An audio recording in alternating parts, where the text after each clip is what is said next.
Buenas, mi nombre es Alberto Cuadrillero, soy asesor fiscal. Hoy voy a estar en el Mentidero hablando de cómo personas con grandes rentas, como los youtubers, cambian su residencia fiscal a Andorra para pagar menos impuestos. Coge tu silla, que empezamos.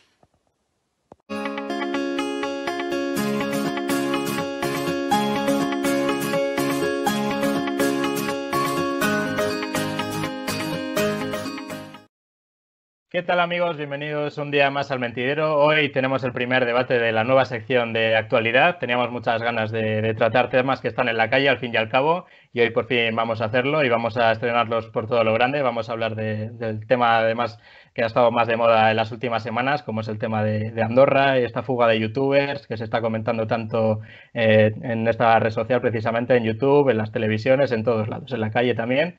Así que antes de nada vamos a pasar a presentar a nuestros invitados de hoy. Empezamos con Diego Sobrecueva. ¿Qué tal, Diego? Pues muy bien, pasado por agua aquí en Madrid y nada, con ganas de hablar de este tema, que yo creo que ha sido la comidilla de todos. Hemos olvidado un poco el COVID estas semanas en cuanto a debates y hemos estado hablando mucho de esto y tenía ganas. No hemos hablado mucho, sí. Sí, oye, como un programa grande que somos, pues tenemos que adaptarnos a lo que se hablan los demás grandes también. Tenemos también a Mario Martín con nosotros. ¿Qué tal, Mario? Todo bien, Javi, ¿qué tal? Y también damos la bienvenida hoy a Alberto Cuadrillero. ¿Qué tal, Alberto? Buenas noches. Bien, bueno, aquí andamos.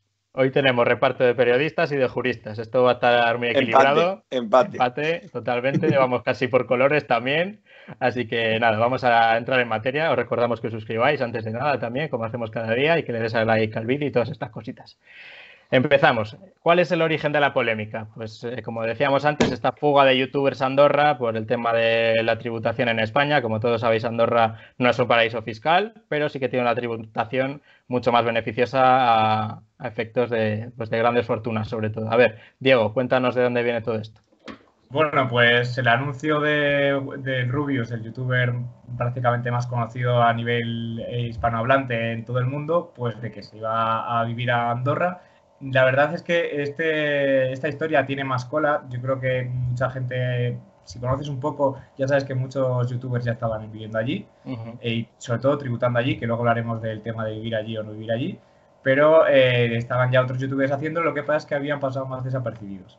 Evidentemente habían sido un goteo constante, habíamos tenido varios, como bueno, no voy a mencionar aquí al Millor, pero que mencionado queda. Algunos más pequeños, algunos más grandes, habían ido yéndose a Andorra poco a poco, pero evidentemente al ser el youtuber más importante, uno de los dragones de YouTube hispanohablante, es prácticamente el rey de la segunda ola de YouTube de España. Y pues básicamente lo anuncia por todo lo alto en su Twitter, que es una persona que ha demostrado en redes sociales que el tirón que tiene. De hecho, no sé si recordáis, hace un par de años que dijo, no sé si era patata, o bueno, no me acuerdo la palabra que utilizó, pero era una chorrada y fue de era una chorrada y se convirtió en el tuit más retuiteado de la historia y con más interacciones de la historia. Básicamente, este poder que tiene, él lo ha intentado explicar. Y bueno, pues se revolucionaron las redes, evidentemente, como he dicho, es hispanohablante, entonces en este debate entró también toda Latinoamérica, que ni pincha ni corta en este asunto. Bueno, básicamente se montó lo que viene siendo un buen pifostio. Entonces, pues ahora las cosas se van relajando, ha habido declaraciones, este tema pasado a los medios de comunicación, que por fin parece que se empieza a interesar, aunque siempre por lo malo, por el tema de Internet. Y pues bueno, pues básicamente ha habido reacciones de otros youtubers, del propio Rubius, contestó hace unos días con una carta abierta. Y bueno, pues hemos tenido una auténtica revolución que aparte ha puesto sobre la mesa la cuestión de los impuestos a los más ricos. Antes de conocer Andorra como país tributariamente, Mario, cuéntanos cómo es Andorra a efectos de pensamiento, de estructura de país. Cuéntanos un poco cuál es la idiosincrasia de este territorio. Bueno, Andorra, para empezar y para el que no lo sepa, es un país que de primeras es bastante conservador y conservador ya no solo a ojos pues de que la Iglesia tiene mucho peso, que lo tiene. De hecho, el obispo, el abad, no sé cómo se llama exactamente allí, tiene que firmar todas las leyes, que ya eso te lo dicen y dices, esto es de, yo qué sé, de Ciudad del Vaticano. Sí, tal cual. Pues aquí pasa, y pasa bien cerca. Pero ya fuera de eso, lo que es la estructura del país y sus habitantes, que son pocos, es un país bastante conservador. Por ejemplo, la mayoría de los youtubers reconocen que cuando llegan no lo saben y de hecho muchos siguen viviendo allí porque la mayoría viven en una burbuja y es así, viven y la gente, de hecho, cuando entrevistaban compañeros del Confidencial y de La Vanguardia, que se preocuparon mucho por dar un poco de contexto a lo que era Andorra, la gente de la calle comentaba que jamás había visto un youtuber porque muchas veces ni salen de sus castillos, viven todos en palacios, en unos chalés y unas urbanizaciones que son absolutamente privadas y muchos ni los ven. Pero bueno, que esa es otra también que ya hablaremos luego, de la que dicen, no, nos vamos a Andorra porque vivimos allí muy tranquilos. Vuélvete a Soria, joder. Pero bueno, seguimos con el contexto andorrano. En Andorra, por ejemplo, las mujeres votaron por primera vez, creo que fue en el año 97, y no estoy seguro porque hablo de memoria, pero bueno, hablamos de los 90 y tardíos. O sea, una absoluta locura.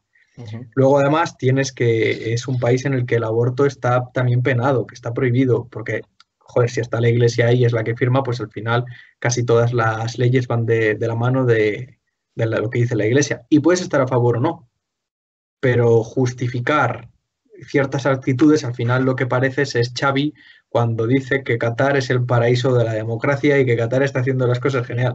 Pues oiga usted, seguro que los homosexuales que viven en Qatar no opinan lo mismo.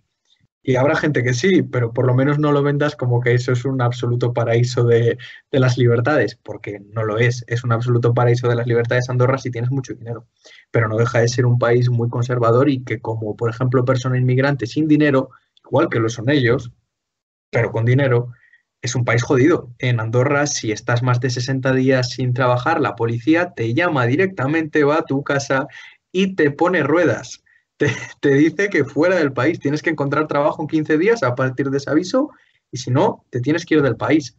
No hay seguridad social, sanidad sí que hay, pero no como tal, no hay una sanidad pública. Tienen convenios con España y con Francia, que manda cojones, que les hacen un poco la cobertura. No hay tampoco pensiones, o sea, al final es un país en el que sí, pues poderoso caballero con dinero. Y otro, esta ya como curiosidad, siempre aquí en España ha habido mucho debate entre, es que si debería haber tanto aeropuerto o no debería, las conexiones, eso es otro debate aparte, el despilfarro de los aeropuertos, del famoso de Castellón, pero es que se pide en Andorra, por ejemplo, lo pedía Wall Street Wolverine, pedía un aeropuerto que se está construyendo ya y que es muy necesario. Joder, pues viven 70.000 personas. O sea, al final es... Valencia, por esa regla de 3. Claro, o sea, al final, pues aeropuerto en Valencia también y aeropuerto en todos los lados. Es un poco la poca lógica porque tienes Barcelona al lado y tienes ciudades francesas realmente cerca, a 2 horas en coche que tienen aeropuerto. Y estamos en la misma lógica que usan ellos, porque para entrar en Andorra entras con el coche. No hace falta, no hay un control aduanero y demás. Luego, pues al final eso, que lo que comentábamos, que son cosas que los propios youtubers reconocen que ni ellos mismos saben una vez que se mueven en el país. ¿Y por qué les da igual? Pues porque viven en sus burbujas y al final que echen al currante portugués de la esquina que les ha hecho la mansión por no encontrar más curro, pues mala suerte, amigo. Diego. Bueno, yo quería apuntar a lo que ha comentado Mario, que hay que recordar que Andorra, tal y como ha dicho Mario, supedita su seguridad social a acuerdos con España y Francia, pero incluso sus fuerzas armadas. Es decir, ¿en qué momento empezamos a llamar país a cualquier cosa? Porque a mí Andorra me parece a nivel de país un poco como el chino de la esquina que está abierto 24 horas. O sea, es un poco tierra de nadie, que todo vale un poco y que al final no tiene nada. O sea, mañana podemos invadir Andorra si nos podemos hacer una marcha verde si queréis sobre Andorra. ¿Sabes qué es lo que tiene? Muchísima fibra óptica. Leí el otro día una cantidad, pero como, no sé si era como, no sé, es que no me acuerdo del dato, pero como que tenían 470 y pico metros de cuerda óptica por cada habitante. Tenían una barbaridad. Igual los youtubers están yendo por eso y les están pagando por la calidad de la fibra, que al final aquí la de Movistar pues es bastante... Es que somos así en España. Bueno, Alberto, cuéntanos un poco el tema de las condiciones fiscales, primero en Andorra y luego en España. ¿Por qué se está yendo esta gente? Pues, hombre, yo no... habitualmente, por suerte o por desgracia, mis clientes no suelen hacer esto. Son gente más humilde la mayoría. Hay grandes patrimonios igualmente en Valladolid y en España, pero bueno, en principio, hombre, hay grandes diferencias. Por lo que yo tengo entendido, el impuesto sobre sociedades español, el 25%, en Andorra creo que es el 10% y hay casos en los que creo que baja hasta el 2%. Es decir, pues hombre, hablamos ya de unas diferencias que son abismales. Esto en el IRPF, en lo que conocemos como la renta, es muchísimo más claro. Hablamos de que en Andorra creo que el tipo máximo son los 10.000 euros a partir del tramo de los 40.000, y aquí en España, tras la reforma del PSOE con Unidas Podemos, se ha quedado en un 47% a partir de los 300.000 euros. Es decir, hombre, evidentemente que como régimen fiscal mucho más favorable el de Andorra. Y claro, y ya no solo hablando de renta y de impuestos sobre sociedades, creo que el IVA es el IVA más bajo de Europa. Es decir, también vivir allí, hombre, pues hay una diferencia, creo que es el 4,5, ¿eh? Creo que no llega ni al 5, que en comparación con el 21 que tenemos aquí como tipo general, también es importante esa diferencia. Tampoco quiero entrar mucho en tecnicismos porque hasta al final este debate no es un debate ni técnico ni jurídico legal. Al final, hombre, yo creo que aquí el debate está en que si estas maniobras son primero legales y segundo ya entramos en que si son legales ya la moral, la ideología o lo que queráis.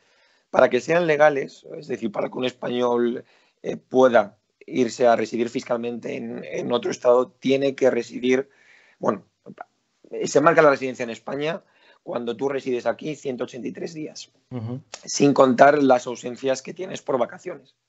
Es decir, no vale decir que no, que estuve 150 porque estuve un mes y medio de vacaciones en Francia. No, pues no vale porque esas ausencias que no tienen esa motivación de permanencia no cuentan a efectos de contarlos como días no resididos en España.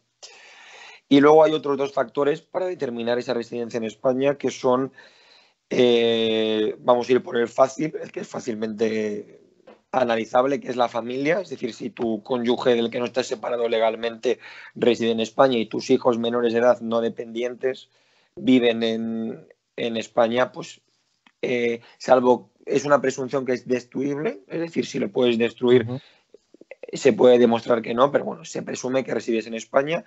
Y sobre todo donde basta yo creo que más la polémica es en el hecho de que si tú tienes tu centro de intereses económicos en España, eres residente fiscal en España. Es donde se puede un poco agarrar, entre comillas, a estos youtubers y a otros empresarios que se van a Andorra teniendo sus negocios en España. Hombre, el requisito de los 183 días, esta gente al final son youtubers, es que no necesitan moverse de casa para trabajar. Entonces, un tenista que entrena, pues tendrá que ir a entrenar donde está su sede deportiva. Un futbolista que tiene que ir a entrenar se tiene que trasladar a España. Y eso es fácilmente rastreable. Te va a investigar la agencia tributaria y te va a investigar los gastos con la tarjeta, pues lo que hablábamos creo que hace tiempo de, hombre, pues si compras el billete del AVE con la tarjeta y estás todos los días viajando a España, pues hombre, pues blanco y en botella te van a pillar. Vale. Claro, pues yo creo que diferenciar esos tres requisitos y primero yo creo que es importante definir si es legal o no es legal y dentro de eso ya vamos a empezar a criticarlo o no criticarlo. Aquí yo creo que se abre el debate. Claro, aquí es donde entramos en un debate más moral. Antes de mostrar un gráfico que nos va a preparar Diego sobre una explicación de estos tramos del IRPF, que es algo también muy interesante y que, como nos contaba Alberto antes, mucha gente no entiende y no tienen por qué entenderlo, pero bueno, vamos a intentar ayudaros en ese sentido hoy. Comentábamos fuera de cámara también casos como el de Arantxa Sánchez Vicario hace unos cuantos años. Claro, es que esta chica vivía en Andorra, bajaba todos los días a entrenar a Barcelona, pues lógicamente al final te iban a pillar. Otra gente a Auronplay se la ha pillado porque estaba con la ubicación activada en un directo y aparecía que estaba en Andorra, estaba buscando un McDonald's cercano y aparecía que el más cercano estaba en Andorra, cosas de estas, ¿no? Entonces hay mucha gente que está fuera muchos es público y notorio, como en el caso de muchos motoristas, por ejemplo, Joan Mir, Maverick Viñales están en Andorra, me parece que Jorge Lorenzo está en Suiza. Esto al final es una práctica bastante habitual, ¿no? ¿Por qué se ha criticado tanto a los youtubers y no se ha atacado tanto a los deportistas? ¿Creéis que esto es principalmente porque las televisiones igual se sienten un poco amenazadas por este cambio en la forma de comunicar igual, o es porque ha tocado así? ¿Cómo lo veis vosotros? Yo sí que creo que eso influye también. Que al final los youtubers hacen mucho ruido. Y es lo que decía Diego, cuando Rubius pone cualquier tontería por Twitter, tiene un alboroto que es increíble. Por ejemplo, lees Auronplay, que es uno de los que están fuera. Cualquier tuit de los que pone durante el día, o sea, cogemos ahora el móvil, leemos aquí uno, no me acuerdo qué ha puesto esta tarde, cualquier gilipollas, creo que era uno de ¿me amas o no me amas? Y mencionaba una foto de estas chorras que pone. 50.000 me gusta, 200 replies, no sé qué. Al final es que son un altavoz de ellos, por ellos mismos. Y también es cierto que la tele ya no solo es que critique porque les vea como amenaza, sino porque yo lo veo así, vaya. Al final, un youtuber, la mayoría de la gente que lo ve, sobre todo el Rubius y estos, porque es verdad que el público objetivo del Rubius ya es que no somos ni nosotros casi. No. De 16, 14 años, incluso 12, 13. Es uno además de los que concretamente su público objetivo es la edad más baja. Joder, es gente que está aprendiendo, que tiene que ir aprendiendo cositas, que va madurando, y al final uno de sus referentes son los youtubers. Y es peligroso que todo lo que dice su youtuber de referencia acabe siendo para él cátedra. Si acaba sentando todo cátedra, pues yo creo que también un poco la televisión en eso ha intentado hacer un poco ese juego. No sé si sus intenciones eran tan puras como tal, como hacerle un poco la competencia, pero sí que es verdad que se les ha atacado directamente, mientras que es lo que dices tú. El Jorge Lorenzo, Maverick Viñales, hay gente, bueno, la mayoría ni sabíamos que estaba, yo no lo sabía hasta que salió todo esto. Pasó con Montserrat Caballé también hace muchos años. Ya no solo que es que se vayan de España, es que también hacen sociedades pantalla, que es otra forma de tributar menos, para tributar por impuestos de sociedades en vez de por IRPF. O sea, aquí esto es algo que nos caracteriza mucho a los españoles. O sea, echa la ley, echa la trampa, y cuanto más me pueda ahorrar mejor. Lo vemos en el día a día también, la factura con IVA, sin IVA, cosas de estas. Pero bueno, de hecho, es que comentaba el mismo Rubius, perdón por cortar, Javi, comentaba el mismo Rubius en la carta esta que subió, que a mí me hacía mucha gracia, la carta esta de, es que he escrito esto muy puro y estás intentando justificar un poquito más largo lo que has hecho, y si lo haces, hazlo y ya está, pero tampoco te pongas de santo. Me hacía mucha gracia que una de las razones de más peso que daba él era que se le estaba persiguiendo mucho desde Hacienda y que llevaba mucho tiempo que se le perseguía desde Hacienda. Oiga, es que eso es lo que quiero. Es que si yo sé que hay un tío que gana 4 millones de años 4 millones de euros todos los años y 4 millones de años está complicado. Si factura todos los años eso, y que es que encima factura desde una sociedad limitada que se llama el Rubius OMG, y que el único que recibe sueldos de esa sociedad es él, y que ves que la cosa es turbia, joder, pues yo lo que quiero es que los técnicos de Hacienda lo investiguen. Y simplemente no por creo investigarlo... que sea el único que reciba sueldo, porque el hecho de ser el único empleado, creo que ese es uno de los motivos por los que Hacienda puede sancionar, si no me equivoco. Sí, de hecho luego tuvo que añadir, porque el primer año al hacerlo, cuando facturó menos, pues no sé si eran 500.000 o 1 millón, algo así, tuvo que añadir gente porque ese año le dieron un toque de atención. Y a partir de ahí, pues como que ya fue moviéndolo. Lo estuvieron poniendo los compañeros, creo que era del Confidencial, y era muy interesante todo este entramado que había detrás de la sociedad del Rubius, que ya no digo ni que sea legal o no, porque eso no es lo que a mí me compete. Pero, hombre, creo que la labor de los técnicos de Hacienda es eso, investigar a los que tienen muchísimo dinero, joder, que para eso están. Es que es lo que quiero. Es que es lo normal. Yo creo que cuando estás manejando este nivel de capitales y además cobrando de fuera de España, porque es que recordemos que la sede de YouTube para Europa está en Irlanda, me parece.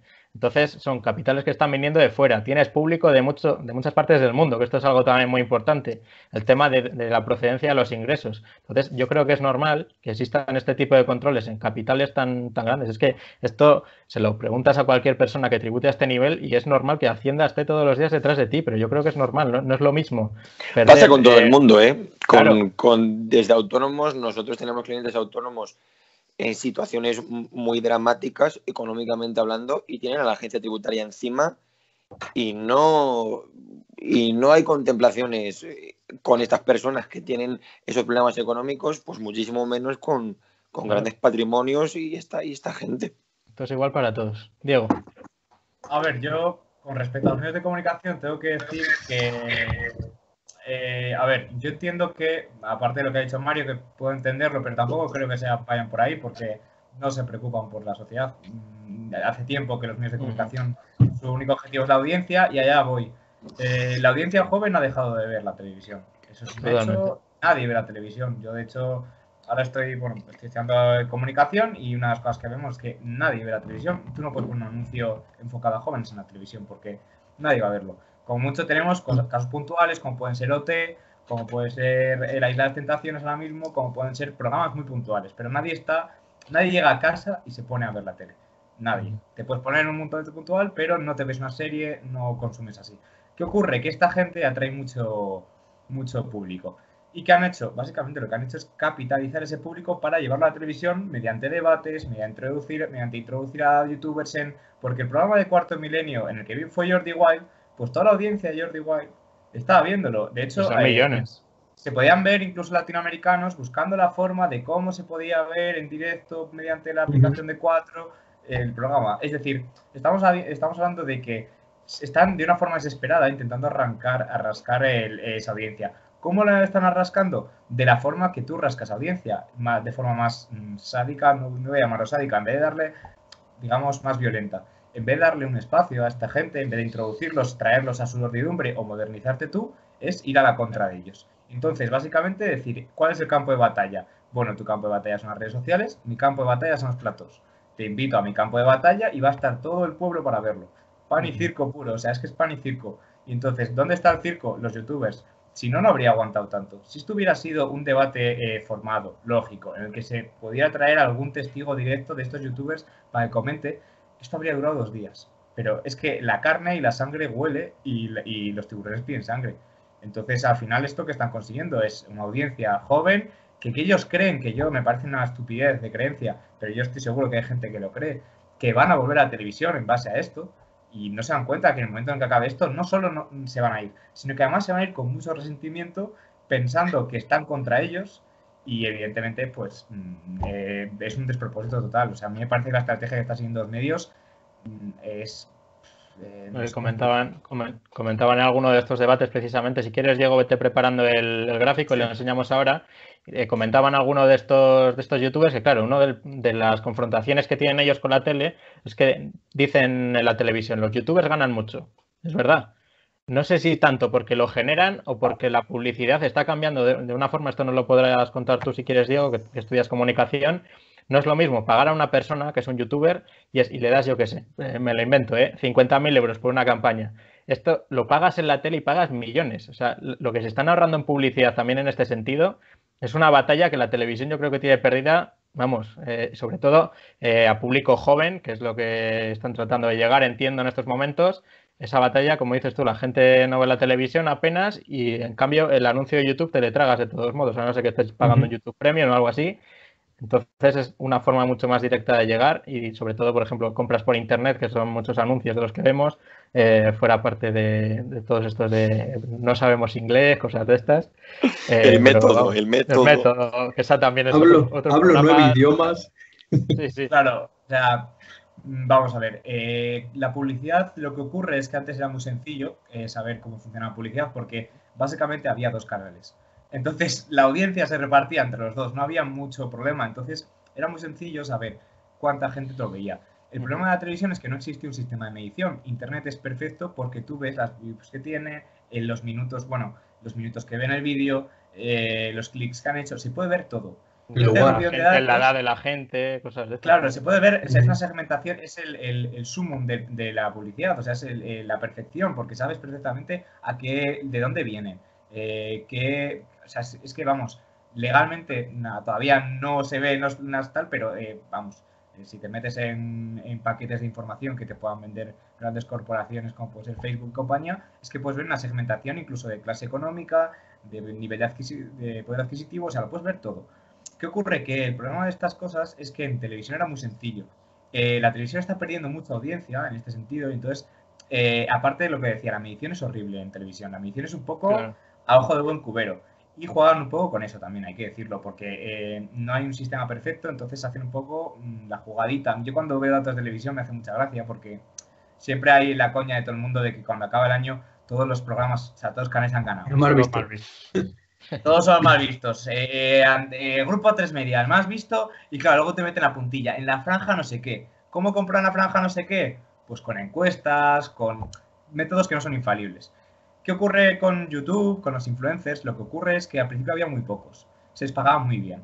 Entonces hubo un boom entre, tú por ejemplo en televisión, el minuto, o sea, vamos, el spot de 20 segundos de televisión cuesta...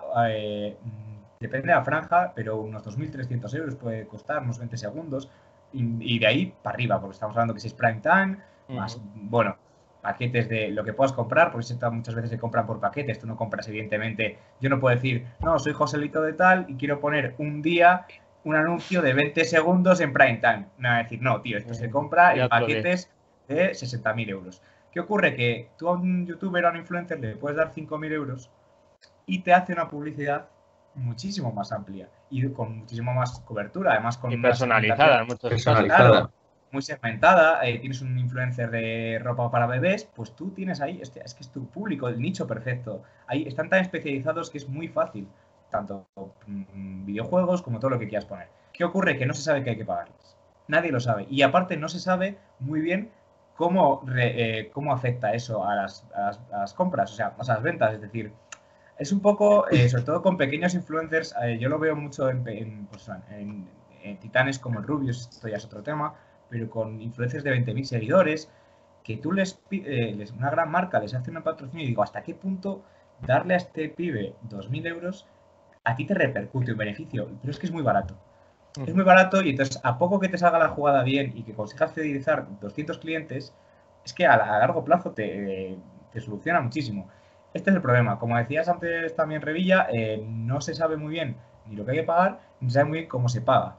Porque, claro, es muy imposible saber quién es el cliente del Rubius. El consumidor del Rubius es un consumidor mundial. Entonces, que cada día puede ser uno directamente. Claro, y aparte de España no tenemos el mayor tasa de hispanohablantes. De hecho, somos de las pequeñas, de los titanes del mundo hispanohablante, somos de los pequeños. Tenemos a México, tenemos a Argentina, o sea, Perú, Colombia, o sea, hablamos de muchísimos millones de habitantes que ya no somos el público principal. El Rubius pudo empezar siendo su público objetivo los españoles, pero ha saltado completamente el charco y evidentemente eso hay que entenderlo. A nivel de tributario, sinceramente, no tengo muy claro cómo funciona, pero sí que yo entiendo que ese argumento de decir que su interés está en España, yo creo que también está ya un poco, o sea, se perdió hace tiempo. De hecho, uno de los puntos ahora que más se ha hablado en este debate de los youtubers y tal, era sobre Hispanoamérica, sobre generar, o sea, dónde se genera y dónde debería de tributar, si debería de tributarse en cada país donde se genere y demás. Porque al ser YouTube, pues es sencillo saber quién le está consumiendo. O bueno, digo YouTube. Hablamos de YouTube como en general, pero cada vez se habla más de Twitch también. Que al final la mayoría de ellos ya casi no son youtubers, son streamers. Pero bueno, dejando un poco esto al lado, al final es muy fácil lo que decía Diego, saber dónde se está viendo a ese público. De hecho, es que el Rubius es de los que mayor comunidad de Hispanoamérica tiene. Vamos, de larguísimo. Es que la mayoría de la gente que le sigue es de Latinoamérica. Y uno de los puntos de este debate era ese, que si debería de, porque una de las grandes perjudicadas en esto, lo decía mucha gente, era Latinoamérica. Joder, pues nosotros somos los que más consumimos youtubers españoles, ya sean Auronplay, que son así los que más comunidad tienen en LATAM, Auronplay, Rubius, Alexby y esta gente son los que más, Willy Rex, los que más consumen en Latinoamérica, pero sí que son los que no ven absolutamente ni un duro. Y uno de los puntos que se ponían en el debate era ese, si se debería de cotizar donde se genera, cada uno de los países. Es muy complicado y yo no tengo ni idea y no sé que, cómo claro, se solucionaría. No hay una definición exacta de lo que se entiende por intereses económicos. Yo, de lo poco que sé, así muy concreto, creo que era la ley de financiación de las comunidades autónomas la que hacía una pequeña definición y se refería el lugar desde el te llegan las mayores rentas del trabajo, de capital inmobiliario. Bueno, al final, si son locales, por ejemplo, es que tengo alquilado locales, pues hombre, está claro. Pero cuando hablamos de seguidores es prácticamente imposible. Por eso, hablando ya como profesional, entre comillas, que no me considero muy profesional tampoco, es muy complicado perseguir a estos youtubers. Si de verdad residen los más de 183 días en Andorra, el Rubius no tiene mujer ni hijos, por lo tanto tampoco le puedes atacar por allí. Y el centro de intereses económicos, hombre, es muy difícil de determinar. Si de verdad cumplen el requisito de residir el tiempo efectivamente necesario en Andorra, es una conducta que, en mi opinión, es perfectamente legal. En ese caso, si hacemos la trampa de venirnos todos los días a entrenar a España, pues oiga, pues mire, pues no cuela. Pero es que en el caso de los youtubers, hombre, yo veo complicado que la agencia tributaria pueda perseguirles. Cuando Andorra era considerado un paraíso fiscal, esto sí que se arreglaba fácil, porque al final hay una regla que es que si tú te trasladas a un paraíso fiscal, vas a seguir tributando en España el año en el que te trasladas y los 4 siguientes. Entonces te tienen cogido un poco así, es decir, bueno, pues bueno, y se me va a escapar, pero oye, 5 ejercicios aquí conmigo. Aseguro. Claro, hombre, la conducta a estos efectos, en mi opinión, si se cumplen estos requisitos, es legal. Y, hombre, fiscalmente, muy aconsejable. Desde luego. Es decir, claro, como profesionales, si a mí uno de los clientes de patrimonio, con grande patrimonio, me pide asesoramiento fiscal a este nivel, tengo que presentarle esa oportunidad porque si está dentro de la ley, debo hacerlo como profesional. Luego ya personalmente, pues hombre, criticable, más criticable, menos, un dato. Yo personalmente no lo haría. Yo entiendo que si gano 4 millones de euros y me van a quitar 2 millones, que no son los 2 millones, es menos porque exportamos y ya lo hablaremos. Hombre, están quedándome 2 millones de euros. Queda para vivir muy, muy, muy, muy bien. Hay gente que le queda bastante menos trabajando bastante más. Totalmente. Y está ahí, pero hombre, todos los españoles queremos ahorrarnos impuestos. Desde viene el fontanero, no me hagas factura, hombre, esto queda entre tú y yo. Y ¿cómo vas a...? No me hagas factura de esto. Anda. Okay. Todo el mundo, al final todo el mundo. Es decir, claro, pagar impuestos pica. Ojo también cuando lo criticamos, a ver qué haría cada uno cuando se viese en la circunstancia de que, oiga, están quitándome 2 millones de euros. Yo no lo defiendo, ¿eh? Yo, como profesional, lo aconsejaría. Desde el punto de vista fiscal, yo, por mis principios, yo no lo haría. Pero ojo, mientras sea legal, criticable como un acto ilegal, no es. Como ya moralmente, ideológicamente, pues hombre, pues abierto al debate, pero...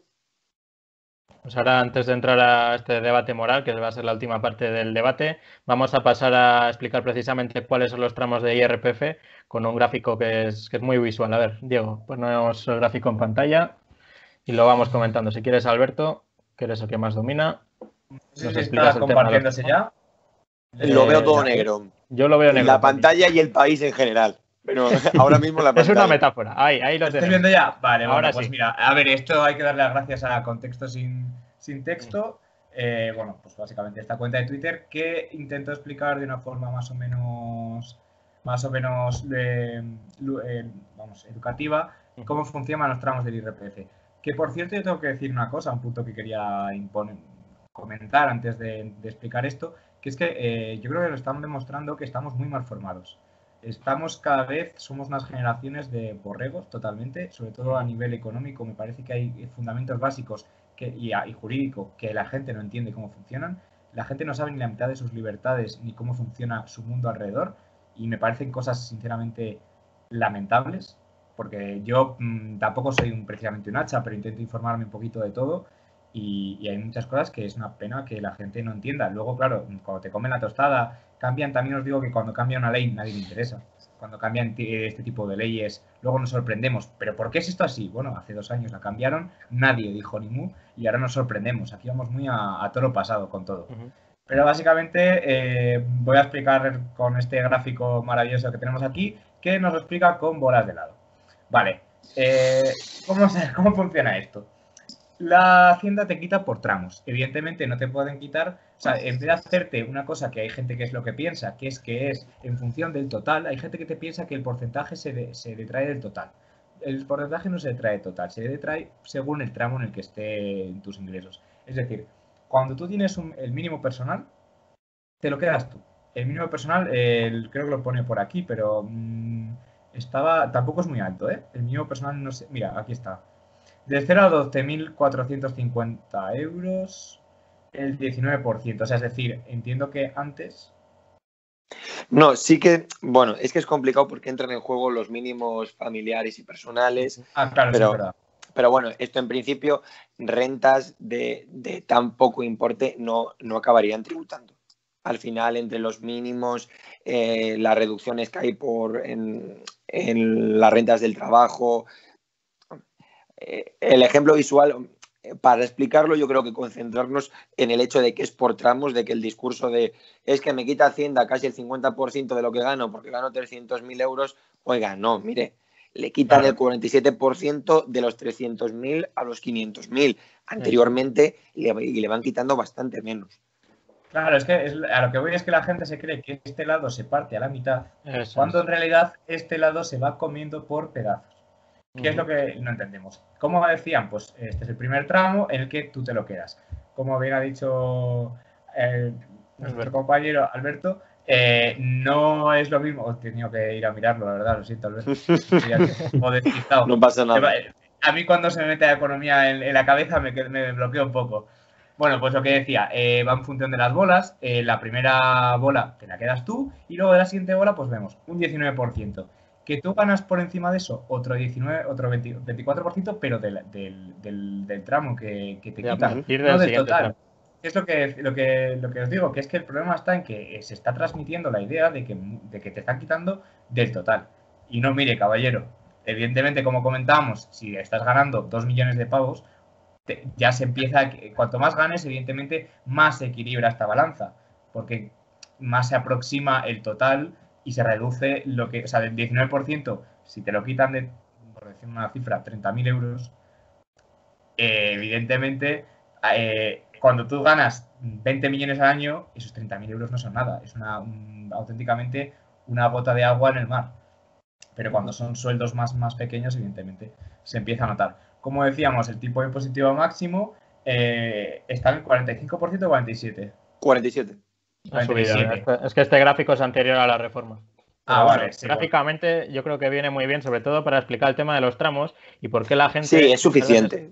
Claro, sí, eso es. Muchas veces la gente, lo que decías tú, Diego, la gente se piensa que parten el helado a la mitad y dice, me llevo el 47% casi, o casi el 50%, claro, que es lo que hablábamos. Mira, no es así. Esto es por tramo.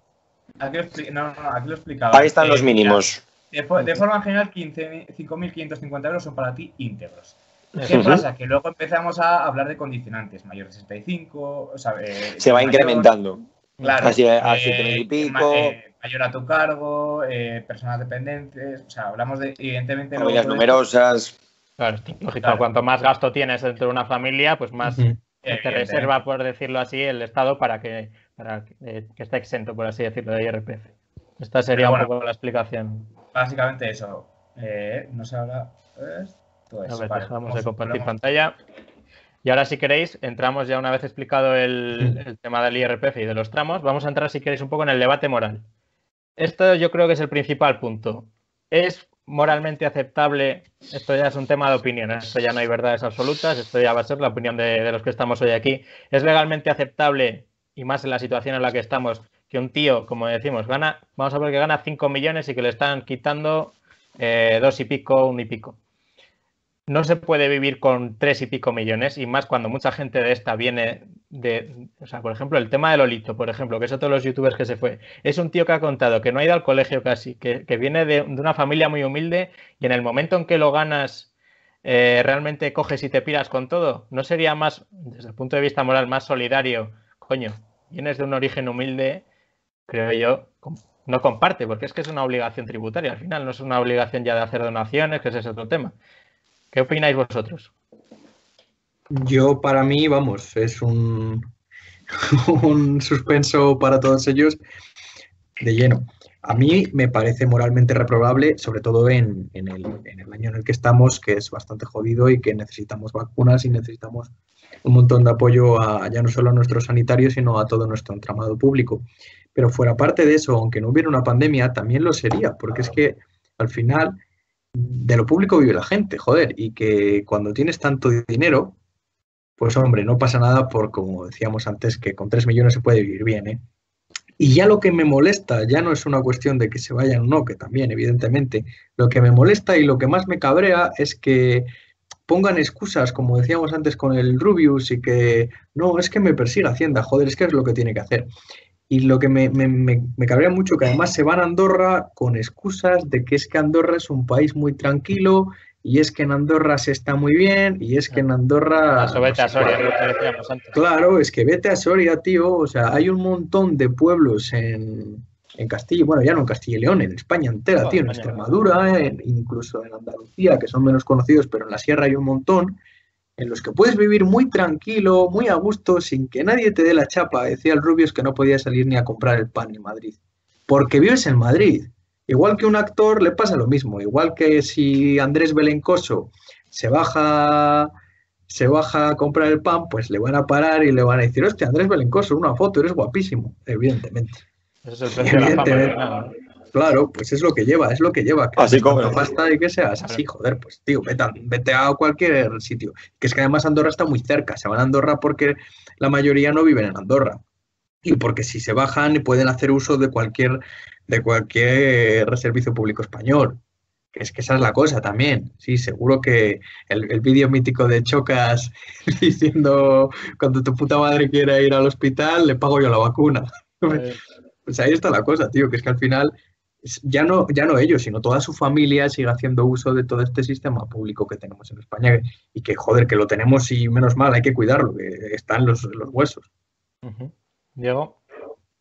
A ver, yo, mire, sobre todo estoy con Mario en ese sentido de a mí lo que más me molesta es que vayan de víctimas. O sea, a mí me parece una decisión más o menos reprobable, pero a mí venir a llorar me parece un insulto, sinceramente. O sea, a mí que me pongan de, no, es que claro, me está, hostia, a ver, tío, eso se siente en el ombligo del mundo y ese es el problema. Me preocupa un poco pues lo que decíamos, el mensaje que están transmitiendo sobre todo a sus seguidores, pero también te digo que el problema está en qué momento convertimos a esta gente en nuestras brújulas morales. O sea, al final el bufón es el bufón, maravillosos bufones, es un trabajo tan respetable como cualquier otro, pero no deja de ser eso. O sea, evidentemente no pueden ser los constructores, los líderes de nuestra sociedad, evidentemente. Hay que ser conscientes de lo que son gente que juega videojuegos y los retransmite. Mayor o menor capacidad de comunicación, pero eso es lo que son. No hay que pedirle peras al olmo. En ese punto, lo que decía también Mario a nivel de lo que hacen sus familias y tal, a ver, yo entiendo que ellos se puedan ir por una cuestión económica, pero evidentemente dejan mucho atrás.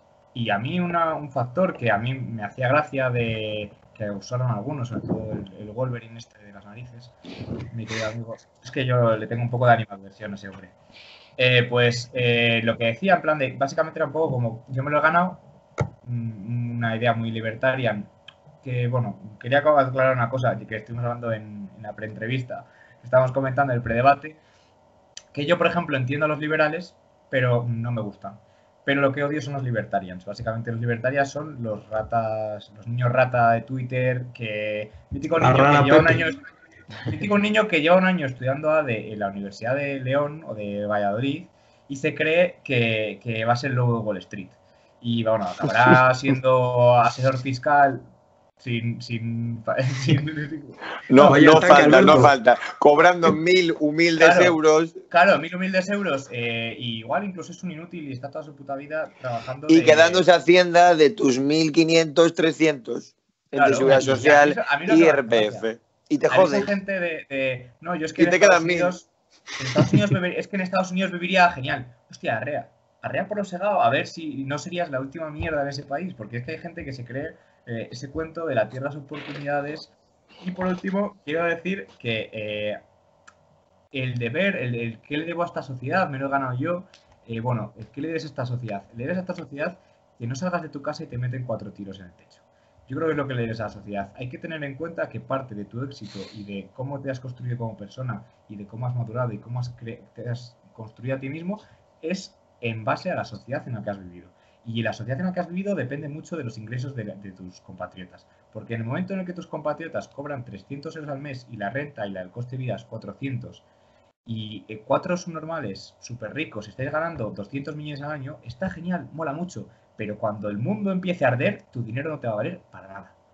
A no ser que volvamos a un mundo post-apocalíptico de reyes de taifas, en motos y semidesnudos con guitarras ¿no? que lancen llamas. Me parecería maravilloso. Pero en ese momento que te van a caer piedras, tío. Entonces, a mí ese punto de la queja, y aparte a mí me hace mucha gracia, yo veo mucho en la postura de los latinoamericanos, veo mucho en la postura antiimperialista, mucho en contra de Estados Unidos, pero es que esto no es un país imperialista, de hecho esto es un país más bien tirando hacia lo social, más bien tirando hacia el socialismo más moderado. Estado de bienestar.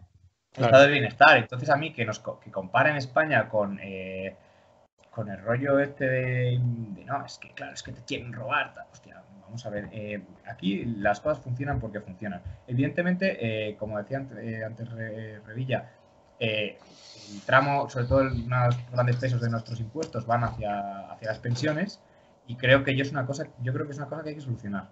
Si queréis entramos luego en el tema. Ahora hablaremos. Vamos a Alberto, un segundo, Alberto, y ahora entramos en el tema ya. Yo quiero un segundo tomar un puntito que ha dicho antes Diego, y es que hay una película que ha hecho muchísimo daño y es El puto lobo de Wall Street, que es una obra maestra que hizo Scorsese irónicamente, y que él mismo en un montón de entrevistas podéis verle decir que trató la película desde un punto totalmente escéptico y del humor, porque le hacía gracia, que lo dice así tal cual literal, que le hacía gracia retratar lo peor del mundo de los negocios de forma que llamara la atención y de forma cómica y haciéndoles quedar hasta de héroes, que simplemente lo hizo porque sus palabras literales son "it's funny". Además, porque le hacía gracia y la gente lo toma de ejemplo, macho. Bueno, ¡guau! Soy Jordan Belfort. El tema de Reddit y todo esto, lo ha vuelto a decir, que es una parodia de Sí, es que ha vuelto a salir ahora con todo lo de Reddit y todos estos chavales que se han cargado Wall Street, que ha sido muy gracioso, y lo ha vuelto a decir. De verdad, no os creáis la película. Jordan Belfort no es el héroe y no vais a snifar cocaína de ningún culo. Vais a ser personas normales que van a cobrar un sueldo normal y van a tener una vida normal. Y está genial. Se puede ser una persona feliz y una persona normal sin ser gilipollas. Y a partir de ahí podemos seguir con esto. Alberto, todo tuyo. Hombre, a mí, fíjate, y a lo mejor estoy como desviando el debate, pero me acuerdo cuando salió esas propuestas de que iban a subir al 47%, y es que me hizo gracia porque estaba diciendo parte de los partidos políticos, que es que se estaba subiendo la tributación a la clase media, porque se iba a subir el IRPF a la clase media. Oiga, mira, están subiendo el IRPF a partir de 300.000 euros al 47%. A mí me parece que el problema, hombre, esto en España hay que pagar los servicios públicos.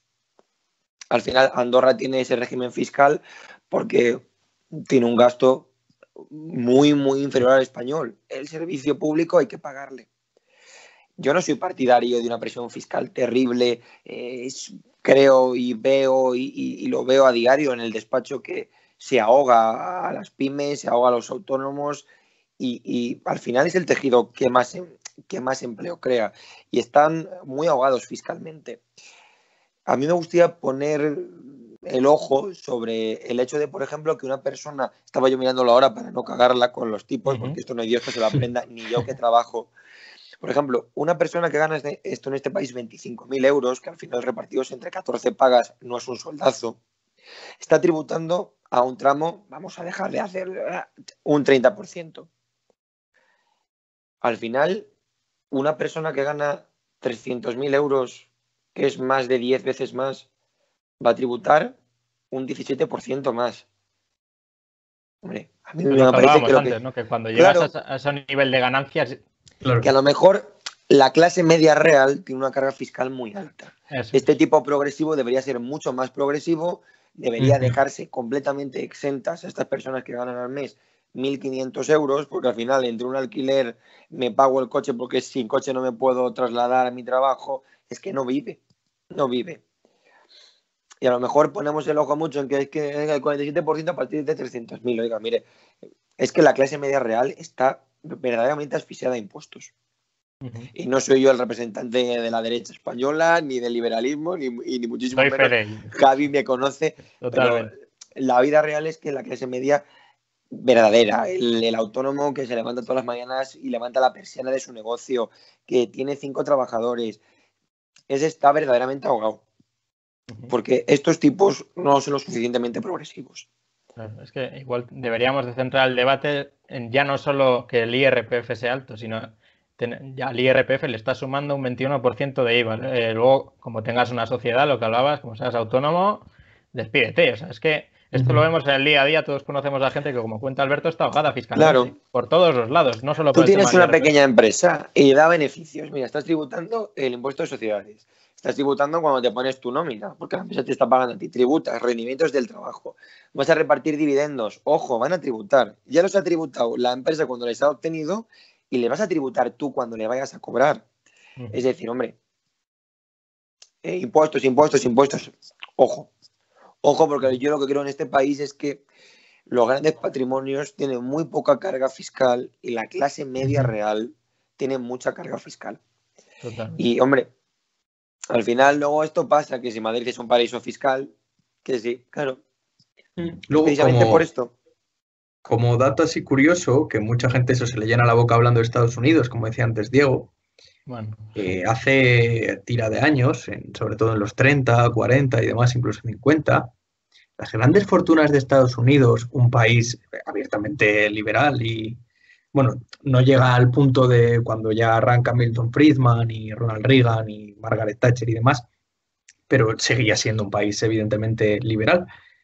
Han llegado a pagar el 90%, en impuestos. El 90% de lo que ganaban ha llegado a pagarse en Estados Unidos en impuestos. Y nadie se tiraba de los pelos. Y si se tiraban de los pelos eran ellos.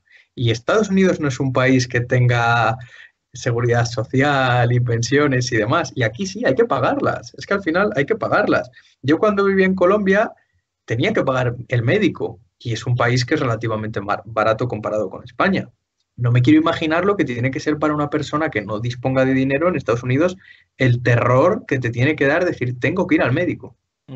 Es que es algo que yo creo que valoramos muy poco, ¿no? Vivir en un estado de derecho con las ventajas que tenemos, una sanidad y una educación pública, o sea, yo creo que es algo... Absolutamente. Por desgracia en muchos países no existe. Es un estado social y democrático de derecho y hay que pagarlo. Pero no lo pagamos de forma justa. Claro, ese es el problema. Ahí vamos a ir en esta parte del debate. El presupuesto de España en 2021 es de 551.000 casi millones de euros. Ahora vamos al reparto, que este es donde quiero incidir yo. El 40% va a pensiones, el 15% a sanidad, el 10% a educación, el 9%, y esto es muy importante, va a pagar intereses de deuda pública. Ya no os digo que bajar a cero, es que solo con que se redujera a la mitad, lo que se podría hacer con ese dinero, porque para que os hagáis una idea, luego el 9%, otro 9% va a desempleo y prestaciones sociales, y el resto va a gastos de policía, bomberos, los ministerios, que también es algo que está muy en boga, mantener infraestructuras, hablaban muchos youtubers de pagar las carreteras, cosas de estas, es que es una parte ínfima. Como lo que os decía antes, solo con que bajarse a la mitad la reducción de interés de deuda pública, lo que se podría hacer con ese dinero. Comentad un poco qué pensáis acerca de este reparto, si creéis que, no sé, igual, esto es otro debate igual también muy interesante, hasta dónde pueden llegar las pensiones, porque esto, la pirámide poblacional no se puede sostener, ¿esto es así? ¿Qué creéis sobre este reparto?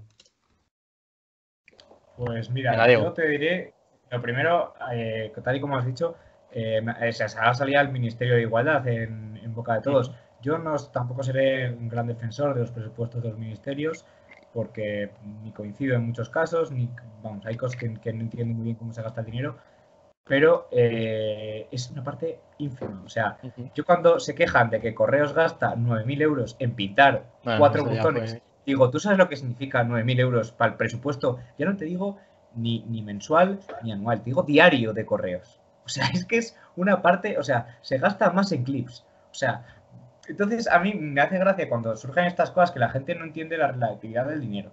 El dinero al final es relativo y cuando tú administras el dinero de tu casa, por ejemplo yo, que vivo con una compañera, pero yo me gestiono mis gastos. Evidentemente es más sencillo gestionar mis gastos que gestionar los gastos de todo mi edificio, de toda mi manzana y ya no te digo de toda mi ciudad. Entonces, esa escala, cuando nos dicen, por ejemplo, ¿y por qué no hacemos como en Andorra?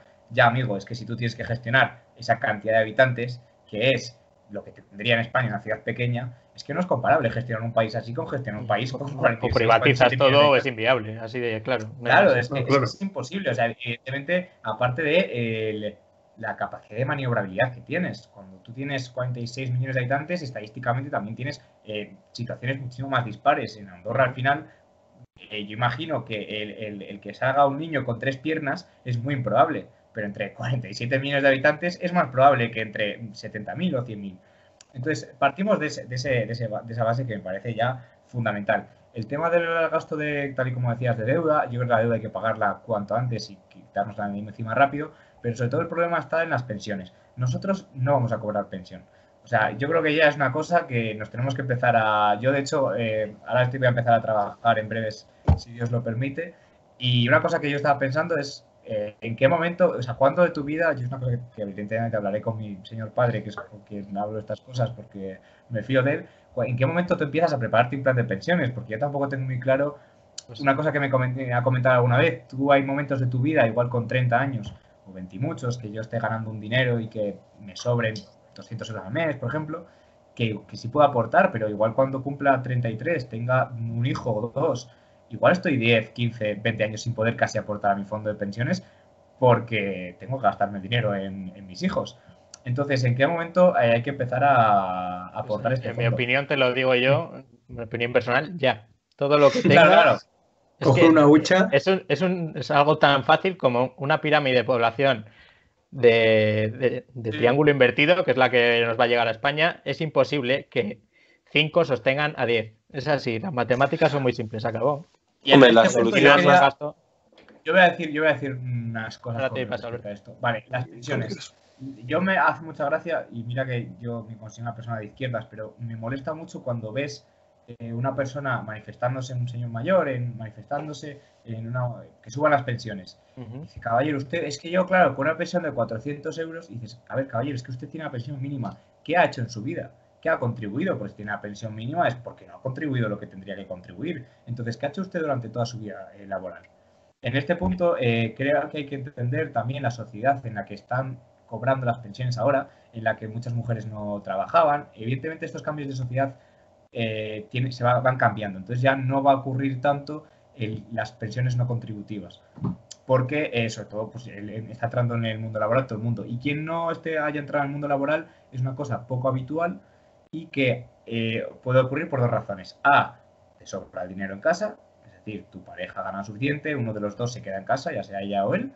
O B, has intentado jugártela y cuando llega el reparto final del pastel, pues tú comiste mucho pastel durante el camino, pues ahora ya no puedes cenar pastel. Entonces la cuestión está que yo creo que el problema de España es que somos unos procrastinadores y que nos vamos a encontrar dentro de 5 o 10 años, 15, no sabría decirte cuánto porque como digo tampoco soy economista, con un colapso brutal que va a ser desastroso y que nos va a pillar de golpe y sorpresa. Llevan años anunciándonoslo, tanto economistas, la Unión Europea, el Banco Internacional, nos está avisando todo el mundo que esto se va a acabar. Y en vez de hacer una modificación progresiva, porque esto no puedes cambiar, yo no puedo decir mañana, oye, Se acabó las pensiones, cada perro que se arregle lo suyo. No, tiene que ser una cosa progresiva. Y el problema está en que se van a poner a ello cuando ya sea tarde y pille a mucha gente. Y yo creo que en ese momento, pues Mario, revolución. No, pero es que ahí en lo que hablabas, además, hay que tener cuidado también, porque podemos caer en un argumento clasista. O sea, lo que decías, por ejemplo, de que has aportado al mínimo y tal, es que igual ese señor cobra el mínimo porque lleva toda su puta vida partiéndose el lomo en una fábrica. Y no es justo que cobre una mierda mientras que hay otro que... Y ahí es que caemos en algo que yo, ya sabes que enarbolo siempre la bandera de Lenin y entrando a caballo por la Gran Vía y reconozco que es algo que me pone especialmente cachondo. Pero dejando aparte mis ideales, creo que como sociedad ya solo el hecho de que una persona como el Rubius, y no lo digo por el trabajo que hace, que a mí me puede gustar más o menos, y en este caso no me gusta ni el Rubius ni la mayoría de los influencers, pero eso es una cuestión de gusto personal. Para mí, que una persona pueda amasar en un año 4 millones de euros, ya me parece un fracaso. O sea, como sociedad, que mientras hay un tío que amasa 4 millones de euros, haya otro que amase 1.000 por partirse el lomo en una fábrica. Eso ya me parece un fracaso como sociedad, pero eso ya es otro concepto en lo que tenemos que, o sea, ya es totalmente aparte. Ya. Eso ya es un... Claro, es que ahí Sí, es lo que hablábamos si abres antes, ese debate, yo no ceno y no duermo, porque tenemos que estar aquí 10 horas. Claro, es que eso ya debate ni la isla. Ojo, que encima está la isla en nada y hay que verlo. Ya estamos on time. Venga. Es una cuestión al final eso de reparto de riqueza y que, oye, pues hay gente que considera que se puede amasar dinero y yo considero que me parece un fracaso como sociedad, ya solo el propio hecho ese. Y ya, para acabar un toque de lo que también ha dicho Diego, yo creo que el problema no es que los españoles seamos procrastinadores, porque nosotros pagamos nuestras pensiones y con nuestros impuestos se supone que se financia eso, igual debería de destinarse más, no lo sé, no me dedico a ello. Pero creo que el problema no es que nosotros nos estemos a verlas venir. Oiga, es que alguien tiene que arreglarlo porque yo pongo mi voto y doy mis impuestos y hago mis cosas para que alguien me intente ayudar y joder, porque si no, no lo pagaría. Si no, me haría mi fondo de pensiones privados, pero no lo quiero. Quiero que siga habiendo mis pensiones públicas y quiero que España siga siendo un estado de bienestar y que se sostenga con la contribución de todos, joder, y de los que se van a Andorra también. Alberto, cerramos contigo. Que no es arreglable. Yo creo que el sistema de pensiones no es el problema. Claro, es que no es el problema de base. Porque no hay dinero, un sistema con pensiones no contributivas es muy difícil de sostener. Evidentemente, si va a cobrar el que no ha puesto, por las razones que sea, porque ya luego hay que meternos en que evidentemente cubrir unos mínimos vitales, estoy de acuerdo, pero un sistema con tanta pensión no contributiva es muy difícil de sostener. Y solución a corto plazo, un sistema mixto. Es decir, el Estado está claro que no va a poder cubrir el 100% de estas pensiones, es inviable e imposible. Ya no digo a nosotros, que ni de coña. No, todo 10, 15 años, como decía. Que ni de coña, es a nuestros padres. Sí. Y es que hay que conjugar esas dos cosas. ¿Qué va a pasar con la pobrecita que trabajaba de limpiadora en una casa toda la vida en B, que es que no haya cotizado porque no ha querido, es que no ha podido. Es que no ha podido. Porque también está el empresario, que soy autónomo, me pongo a la base mínima y alegría. Y luego ahí va, que me jubilo y me queda... Hostia, eso no lo digo. Camareros. Joder, que me queda una mierda. Digo, ya, hombre, pero tampoco la has pagado. Mira tu base de cotización. Estoy cotizando por 1.000 euros. Está ganando a 5.000.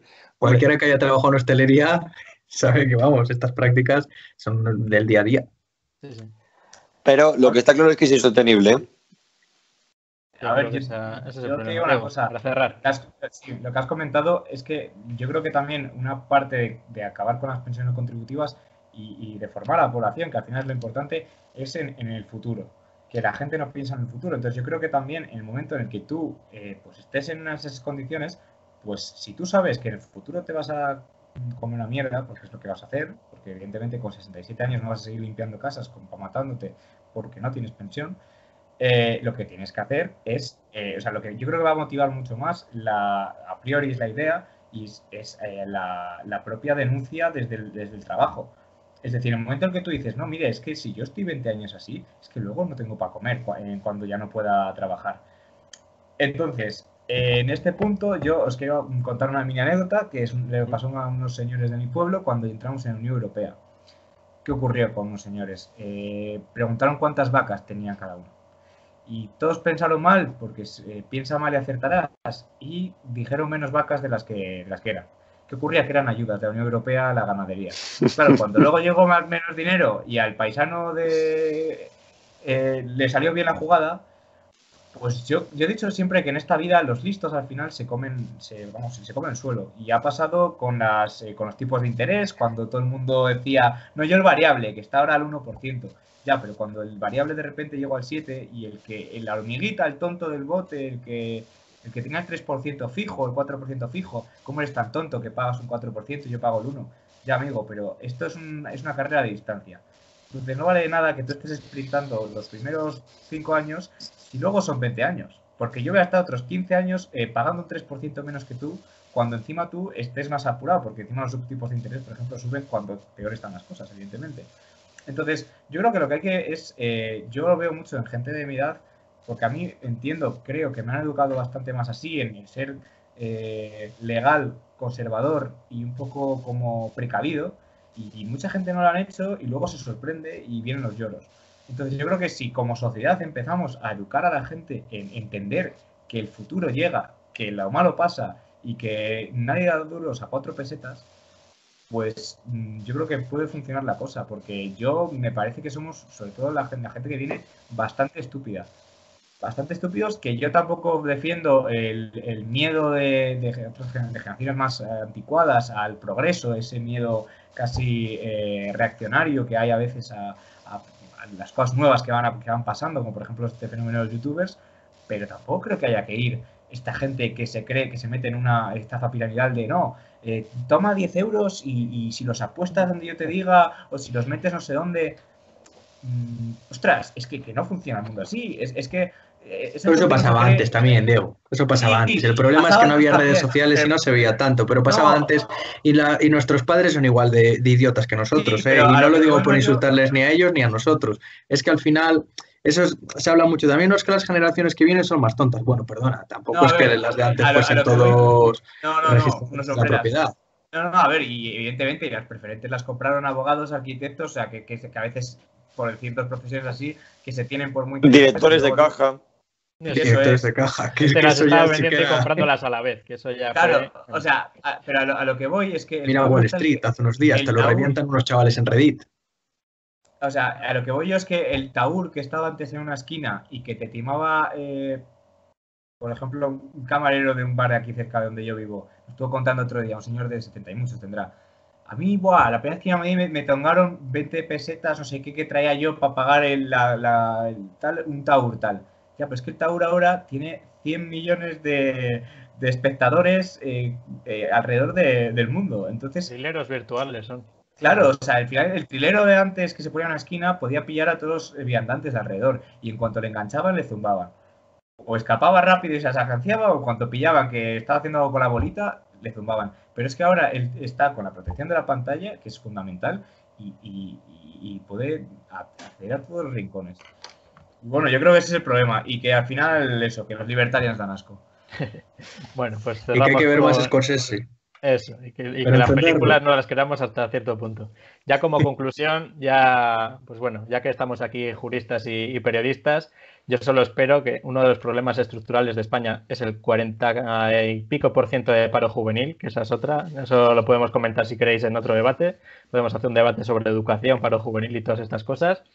Pero yo solo espero que a raíz de esto los juristas, si dejemos de recibir tanto drama en los despachos, que eso Alberto nos lo puede contar, los dramas que llegan a diario, el tema de no poder pagar lo que sea, no tener una pensión, estos son mil historias, y que vosotros los periodistas no contéis tantos dramas, que al final es lo que os dedicáis y que podáis contar buenas noticias al final. Ha sido un placer teneros aquí a los tres, Alberto, Mario y Diego. Os espero para más debates, que yo creo que podemos iniciar una buena sección aquí. Os dejo despediros a los tres. Bueno, chicos, Yo poco más que decir, ya lo he dicho, que hay que ver mucho cine, que se puede vivir bien con 3 millones de euros y que la vida no es estar podrido de dinero snifando cocaína en un Audi y joder, que la vida mola y que se puede vivir viendo teatro, consumiendo música, que hay cosas muy chulas que hacer en tus barrios y en sitios locales y que al final eso es lo que importa. Joder, y que hay que entender las películas, que no hay que creérselo todo. Alberto. Que gracias a vosotros, que hace falta como titular más conocimiento fiscal, que no nos vendría mal una asignatura por ahí en la ESO, en cuarto de la ESO, sobre conceptos básicos, que nos viene bien. Que dejemos también, os digo, el trabajo de especialistas para especialistas, que veo mucho listo que no es tan listo a la hora de hacer una declaración de la renta y se equivoca, y que nada más. Y que continúo mi lucha contra la agencia tributaria. Y paso me pagan. Sí. Eso es. Diego. Nada, pues como ha dicho Mario, que hay que encontrar la felicidad en un bocata de tortilla, que yo creo que es fundamental. Muy buena frase para cerrar. Pues nada, muchas gracias a los tres, muchas gracias también a vosotros que estáis al otro lado de la pantalla. Esperemos que os hayáis tragado esta hora y 10 minutos de debate, que yo creo que ha sido muy interesante y puede ser muy instructivo. Habrá más, os lo prometemos. Y nada, como decimos cada día, guardad vuestra silla y nos vemos en el próximo programa. Y suscribiros. Hasta luego. Hasta luego.